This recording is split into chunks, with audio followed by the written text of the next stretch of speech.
Number one, Azane Kaka number one.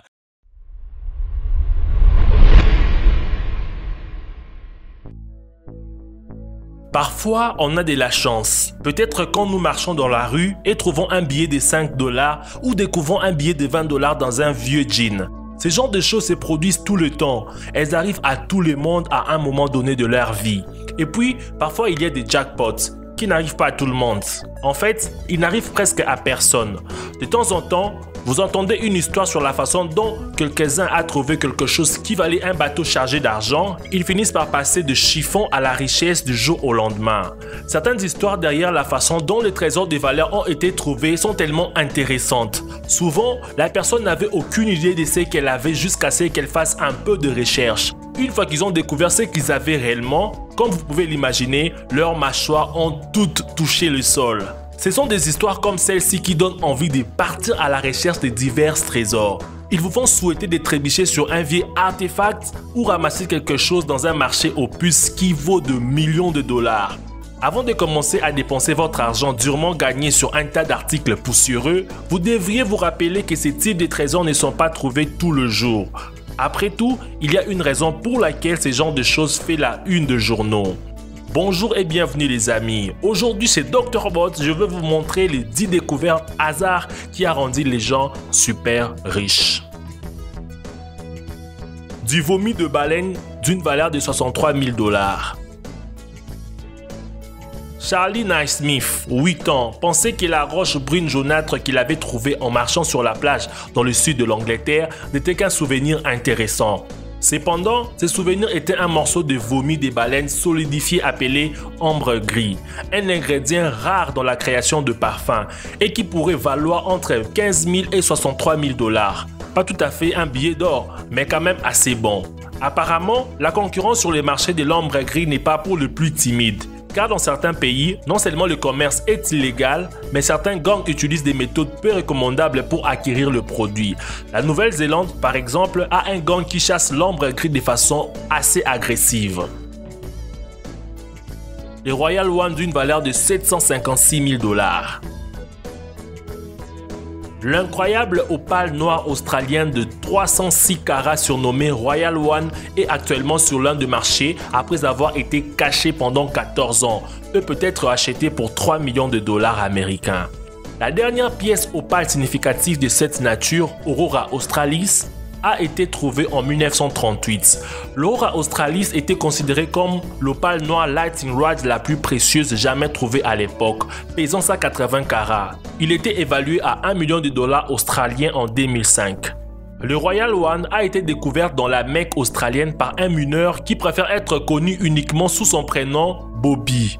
Incroyablement, Bobby a trouvé la pierre après avoir terminé sa carrière de 40 ans comme mineur dans l'outback australien. C'est dans son tout dernier saut de pierre brute qu'il a trouvé l'incroyable gemme. De l'or et de l'argent anglo-saxon d'une valeur de 1,6 million de $. C'est un homme sans emploi, vivant à l'aide des allocations sociales, qui a fait la découverte dans les champs d'un fermier anglais il y a 2 mois. C'était l'objet des rêves, un trésor anglo-saxon précoce, datant probablement du 7e siècle et comprenant plus de 1500 pièces d'or et d'argent finement ouvragées dont l'artisanat et la signification historique ont laissé les archéologues absourdis.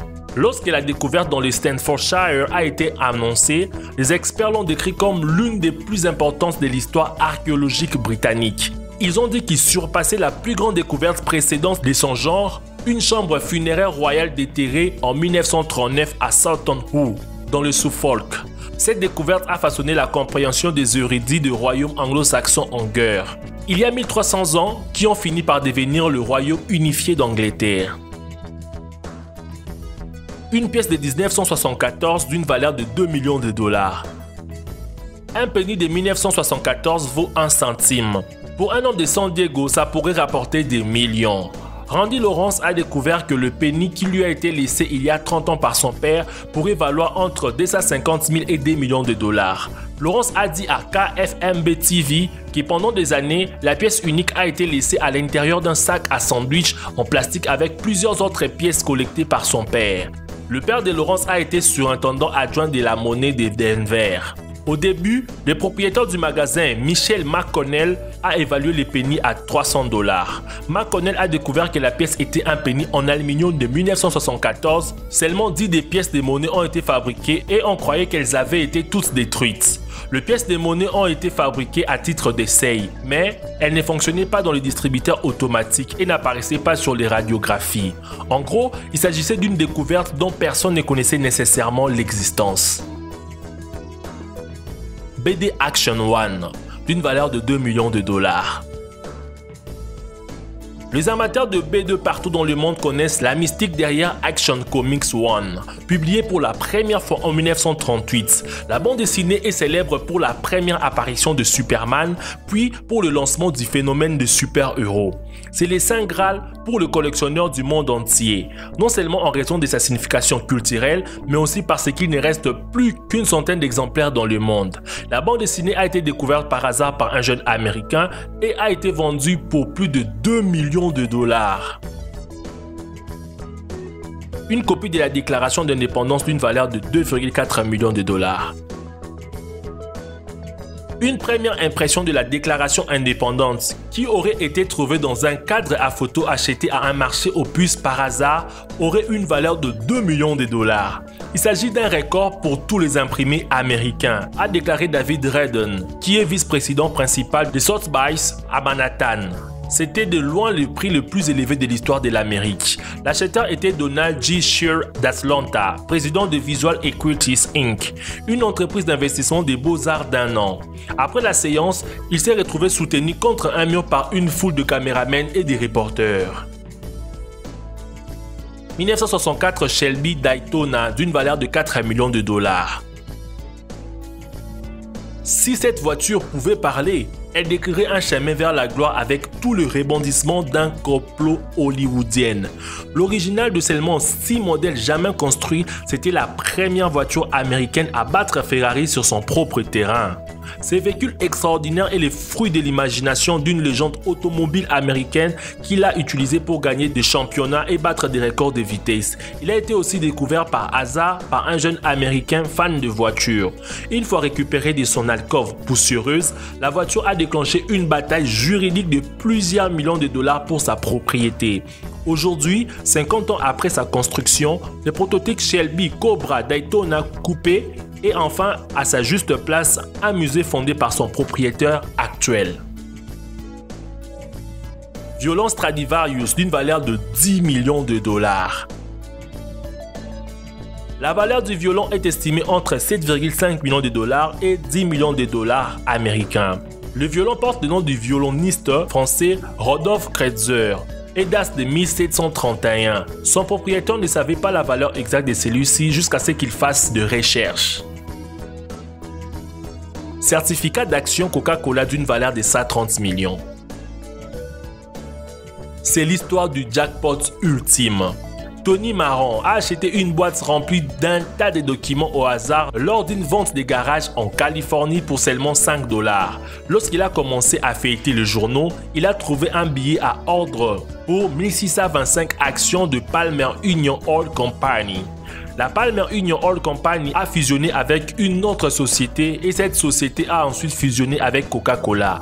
Après avoir engagé un avocat, Marron a découvert qu'il avait droit à 1,8 million d'actions de Coca-Cola en raison des fusions et des scissions d'actions au fil des ans. Ces 1,8 million d'actions valent environ 130 millions de $. Marron est devenu l'actionnaire non institutionnel le plus important de Coca-Cola. C'était la découverte des garages la plus précieuse de l'histoire. Un œuf Fabergé.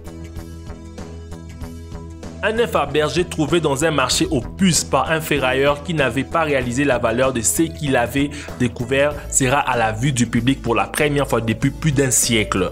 Selon un marchand d'art et d'antiquités britannique, l'œuf a été fabriqué à la fin du XIVe siècle pour la royauté russe. A été acheté il y a des années à un marché aux puces américain pour seulement 14 000 $, a déclaré le marchand d'antiquités Warski. L'acheteur était intéressé par l'objet en raison de sa teneur en or, mais plus tard, il a soupçonné que la pièce pourrait avoir encore plus de valeur. L'œuf a ensuite été vendu à une collection privée. Lequel de ces découvertes trouvez-vous la plus incroyable?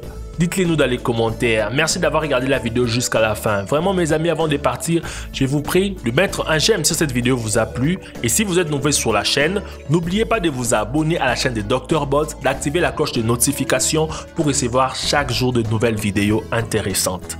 Et surtout, n'oublie pas de partager cette vidéo à tes amis. Quant à moi, je vous dis à nous revoir demain pour une nouvelle vidéo. Ciao les masters.